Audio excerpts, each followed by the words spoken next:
Non-domicile CDL endi buni axlatga tashlasak ham bo'ladi. Birodarlar, 16-martdan barcha Meksika orqali kelib non-domicile CDL olganlar endi Amerika yo'llarida trak hayda olmaydi deb xursand bo'ldi ko'plab green card egalari va pasport olganlar. Gruppalarga kirsam shondafini gaplarni qo'yib, har xil qarorlar jo'natib xursand bo'lganlar.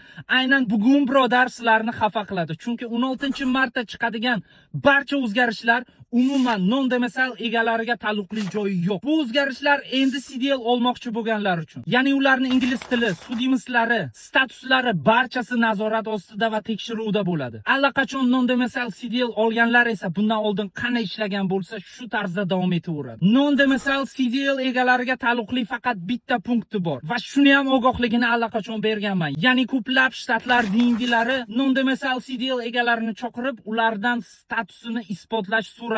Ya'ni siz sudingizni kutayotgan bo'lsangiz, sizni qanaqa bo'lsa ham Amerika Qo'shma Shtatlarida statusingiz bo'lsa, bu qarorlar umuman sizga taalluqli emas. Agar siz sudingizni o'tkazgan bo'lsangiz va sizga boshpana berilmagan bo'lsa, statusingiz tugagan bo'lsa, UFOyingiz tugagan bo'lsa, faqat shu holatda DMV sizni non-domicile CDL'ingizni olib qo'yishi mumkin. Boshqa holatlarga hech qanaqasiga haqqi yo'q.